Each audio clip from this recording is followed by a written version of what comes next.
So ngayon, si PRRD naman, bakit siya yung gusto kong presidente? Bakit siya pa rin sa akin ang pinakamagaling, simula ang pinanganak ako, pinakamagaling na presidente? Diba?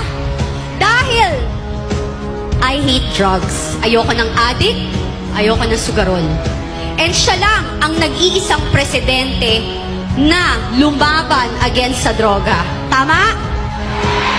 Ako, bibilib lang ako kapag ang presidente or nauupo or yung mga tao na magiging leader natin ngayong darating na eleksyon ay walang katakot-takot na labanan ang paglaganap ng droga. At si PRRD lang nakagawa nun.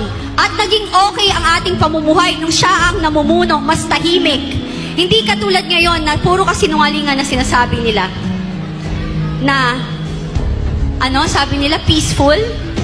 Anong peaceful? Nagugutom nga tayo. Tama?